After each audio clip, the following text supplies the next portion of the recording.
Today my presentation is on fraud. I'm going to talk about what fraud is and why people do it, and then I'm going to give some examples of fraud and then also the consequences, what happened with those examples. I'm also going to talk about what we can do as accountants to avoid fraud. And first, what is fraud? Fraud has two factors. The first is that it's a misrepresentation of data. So when somebody tells something that isn't true. The second is when they tell something that isn't true, that it's an intent to deceive. Next, why do people commit fraud? There are three things that we're going to talk about that push people to that limit. The first is rationalization, and the second is that it's an opportunity. The third is that they got pressured into it. So, first was a situation that happened with me. About a month ago I found out that my employees would be getting let go.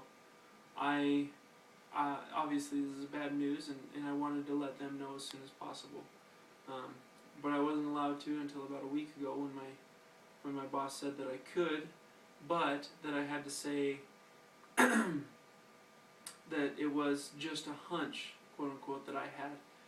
It wasn't for sure, and that way it wouldn't put them, my boss, in jeopardy of losing his job. Did I commit fraud? The answer is yes. I misled, and I had an intent to deceive.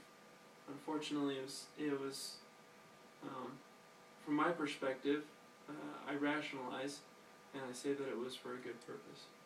The second is the Enron ordeal. They misrepresented their financial statements, and then Arthur Andersen came in, and they saw that it was wrong, but they were pressured into it. Enron pushed them to, they're a big client of theirs, and so they wanted to keep that client and make him happy, and they signed off on the financials when they shouldn't have. The third was an insurance case. That my friend's dad owned a chiropractic firm with his brother, and my friend's father and his brother, they knew that what they were doing was wrong, and what they had been doing was they were billing for their family members when they shouldn't have, and that's fraud. The consequences, was it worth it? In my case, it was a loss of integrity and a loss of sleep, which I can handle the loss of sleep, but loss of integrity hit me pretty hard.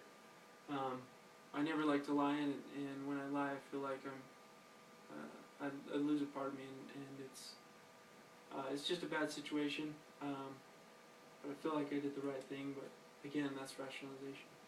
With Enron, a lot of damage happened. They went bankrupt. Arthur Andersen dissolved. It was a company of almost a century. Also, investors lost money, and a lot of people lost their jobs. In my friend's company, the chiropractic firm, the things that happened, they served jail time for a couple months.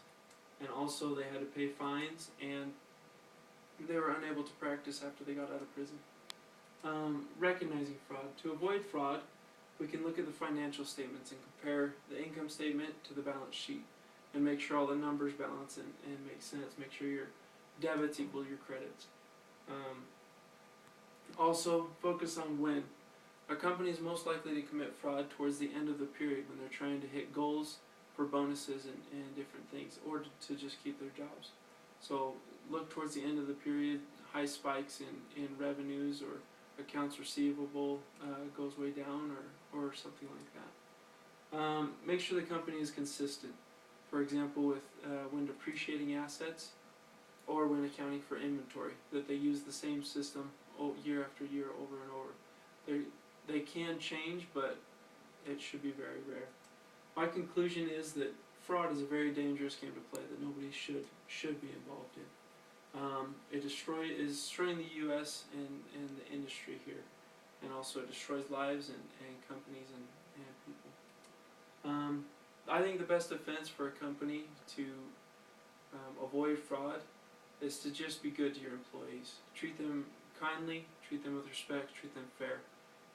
it's much harder for somebody to deceive and cause a company harm when when the company is in their favor. And that's my 2 cents on fraud.